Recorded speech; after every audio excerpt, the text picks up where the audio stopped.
اعوذ باللہ من الشیطان الرجیم، بسم اللہ الرحمن الرحیم۔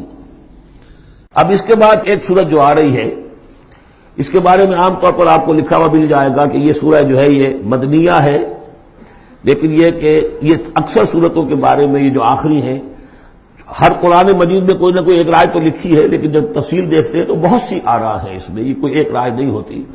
میں نے جب تحقیق کی ہے تو حضرت عائشہ صدیقہ رضی اللہ تعالی عنہ کے قول کے مطابق یہ سورت بھی مکی ہے، مدنی نہیں ہے۔ سورۃ البینہ، بسم اللہ الرحمن الرحیم۔ لم یکن الذین کفروا من اہل الکتاب والمشرکین منفکین حتی تأتیہم البینہ۔ نہیں تھے وہ لوگ جنہوں نے کفر کیا تھا اہل کتاب میں سے اور مشرکین میں سے کہ انہیں علیحدہ کر دیا جاتا یا باز آ جاتے، حتی تأتیہم البینہ، جب تک کہ ان کے پاس بینہ نہ آ جاتی ہے۔ ظاہر بات ہے کہ وہ گمراہی میں مبتلا تھے، کوئی بین چیز آئے، کوئی واضح چیز آئے جس سے کہ ان کو محسوس ہو جائے، شعور ہو جائے کہ ہم گمراہی پر ہیں۔ اور یا اس کا مفہوم یہ ہے کہ جب تک بین ان کے اوپر بات نہ آ جائے اس وقت تک انہیں کاٹا نہیں جا سکتا، انہیں اپنے سے علیحدہ نہیں کیا جا سکتا۔ منفک جو ہے یہ دونوں طریقے سے معنی دے گا۔ اب قابل غور کیا بات ہے، وہ بینہ کیا ہے؟ رسول من اللہ یتلو صحفا مطہرۃ فیہا کتب قیمہ، ایک رسول اللہ کی جانب سے جو تلاوت کرتے ہیں پاکیزہ اوراق کی، اور وہ فیہا، ان اوراق میں کیا ہے؟ بڑی مضبوط کتابیں لکھی ہوئی ہیں، احکام ہیں اللہ کے۔ کتاب کا لفظ خاص طور پر میں بتاتا آیا ہوں آپ کو کہ یہ احکام شریعت کے لیے آتا ہے۔ فیہا کتب قیمہ، یہ ہے وہ چیز کہ جب اللہ کا رسول اللہ کی کتاب لے کر آ جائے تو یہ بینہ اب ہو گئی، اب بات واضح ہو گئی، اب کسی شک و شبہ کی گنجائش نہیں رہی۔ یہی سورہ طلاق میں ہم نے پڑھا تھا ذکرہ، قد انزلنا الیکم ذکرا رسولا یتلو علیکم آیاتہ، تو یہ جو ہے رسول جب تلاوت کرتا ہے، گویا کہ رسول اور کتاب مل کر بینہ بنے، اللہ کی کتاب اس کا معلم رسول مل کر بینہ بنے۔ اس اعتبار سے بینہ اور ذکرہ کی جو تعبیر ہوئی ہے اور اس کی ڈیفینیشن جو ہوئی ہے سورہ بینہ میں اور سورہ طلاق میں، وہ بہت اہم ہے۔ اب فرمایا وما تفرق الذین اوتوا الکتاب الا من بعد ما جاءتهم البینہ، یہ جن لوگوں کو کتاب دی گئی تھی انہوں نے جو پہلے بھی تفرقہ کیا ہے آپس میں، یہ جو بٹ گئے، یہ کوئی نصارہ بن گئے، کوئی یہودی بن گئے، پھر نصارہ میں نہ معلوم کتنے فرقے ہوئے اور یہودیوں میں کتنے فرقے ہوئے، یہ سارا تفرقہ ہوا کب؟ الا من بعد ما جاءتهم البینہ، مگر یہ کہ ان کے پاس بینہ آ چکی تھی، گویا کہ اس کے اب جرم کی وہ پورے طور پر اس کی سزا کے سزاوار ہو چکے۔ وما امروا، یہ آیت اس اعتبار سے بہت اہم ہے کہ دین کا پھر وہی خلاصہ جو ہم نے پڑھا تھا بہت ہی شدت کے ساتھ سورہ زمر میں، وہ پھر آ گیا۔ وما امروا الا لیعبدوا اللہ مخلصین لہ الدین حنفاء، اور انہیں حکم نہیں ہوا تھا مگر اس بات کا کہ بندگی کریں، پرستش کریں اللہ کی، لیکن اس کے لیے اپنی اطاعت کو خالص کرتے ہوئے۔ یہ نہیں کہ نماز تو اللہ کی پڑھ رہے ہیں لیکن یہ کہ اور کام اپنے نفس کی مرضی کے مطابق کر رہے ہیں، وہاں اللہ کے حکم کو ٹھکرا دیا ہے۔ کاروبار جو کر رہے ہیں وہ اور طریقوں سے کر رہے ہیں جو حرام ہے، تو یہ تو پھر بندگی نہ ہوئی۔ یہ تو وہ بات ہو گئی افتؤمنون ببعض الکتاب وتکفرون ببعض، کیا تم ہماری کتاب اور شریعت کے ایک حصے کو مانتے ہو اور ایک کو رد کر دیتے ہو؟ فما جزاء من یفعل ذلک منکم الا خزی فی الحیاۃ الدنیا، تو جو کوئی بھی تم میں سے یہ رویہ اختیار کرے گا اس کی کوئی سزا اس کے سوا نہیں ہے کہ دنیا میں ذلیل و خوار کر دیے جائیں، ویوم القیامۃ یردون الی اشد العذاب، اور قیامت کے دن بدترین عذاب میں جھونک دیے جائیں۔ دنیا کی رسوائی تو آج ہمارے ماتھے پر لکھی ہوئی ہے۔ 1.5 ارب انسان، 1.25 ارب تو کم سے کم ہے، 120-130 کروڑ سے کم نہیں آج مسلمان، عزت نام کی کوئی شے نہیں۔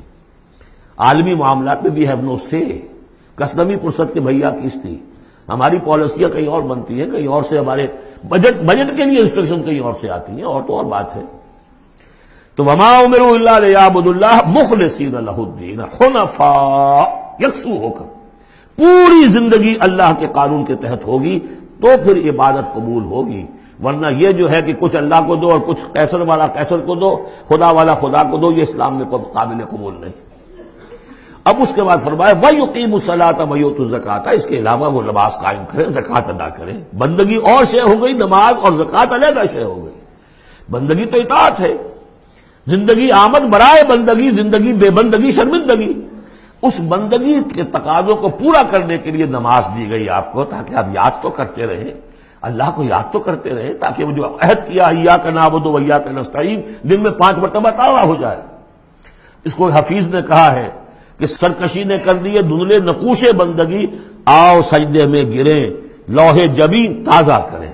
یہ جو ہے اس کے اوپر دھندلے ہو گئے نقوش بندگی، نماز پڑھو تاکہ یہ بندگی کا رقص پھر اور چمک اٹھے۔ ایاک نعبد و ایاک نستعین کتنی مرتبہ دہراؤ گے سورہ فاتحہ کو ہر نماز میں تو تم اپنے عہد کو تازہ کر رہے ہو۔ اور زکوٰۃ دو، وذالک الدین القیمہ، یہی ہے سیدھا دین، ہمیشہ کا دین۔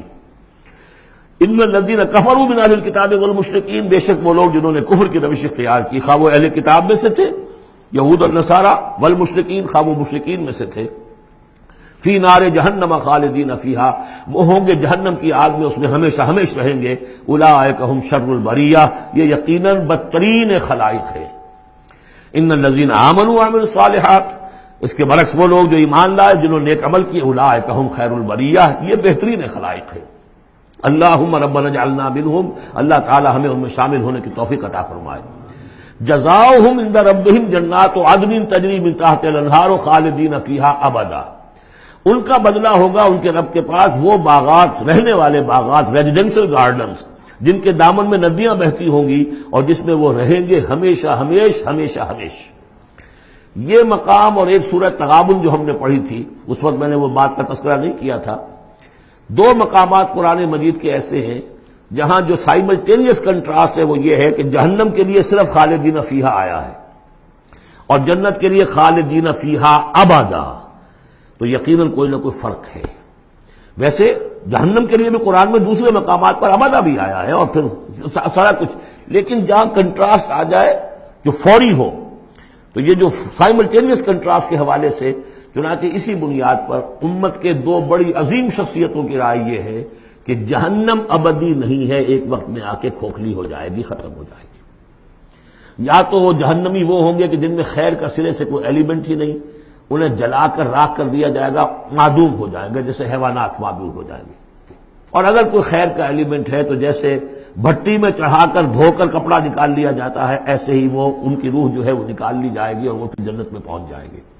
لیکن یہ عام اہل سنت کا عقیدہ نہیں ہے، لیکن یہ ہے کہ دو افراد ہیں جو بہت عظیم ہیں۔ ایک تو یہ کہ جو یہ سمجھیے کہ شیخ اکبر کہلاتے ہیں، صوفیہ میں بہت چوٹی کی شخصیت، محی الدین ابن عربی۔ دوسرے وہ شخص کہ جو ہر اعتبار سے محی الدین ابن عربی سے بہت شدید اختلاف کرتے ہیں، بہت شدید اختلاف، امام ابن تیمیہ، اور جو یوں سمجھیے کہ سلفی جو المسلک جو لوگ بھی ہیں دنیا میں، ان کے نزدیک سب سے بڑے امام جو ہے، سب سے بڑے عالم وہ امام ابن تیمیہ ہے رحمۃ اللہ علیہ، ان کی رائے بھی یہی ہے۔ تو دو عظیم اشخاص کا اس پر متفق ہو جانا، متفق گردید رائے بو علی بارائے من، تو یہ وہ یقیناً جو ہے اس قابل تھا کہ میں آپ کو اس کا تذکرہ ذکر بتا دوں۔ رضی اللہ عنہم، یہ لوگ جو ہیں وہ لوگ کہ ان الذین آمنوا وعملوا الصالحات اولئک هم خیر البریہ جزاؤہم عند ربہم جنات عدن تجری من تحتہا الانہار خالدین فیہا ابدا رضی اللہ عنہم ورضوا عنہ، اللہ تعالیٰ ان سے راضی ہو گیا اور وہ اس سے راضی ہو جائیں گے۔ جب جائیں گے وہاں تو اللہ تعالیٰ وہ کچھ دے گا کہ راضی ہو جائیں گے۔ ذالک لمن خشی ربہ، یہ ان کے لیے ہے جو اپنے رب سے ڈرتے رہے۔ اللہم ربنا اجعلنا منہم، اللہم ربنا اجعلنا منہم۔ صدق اللہ العظیم۔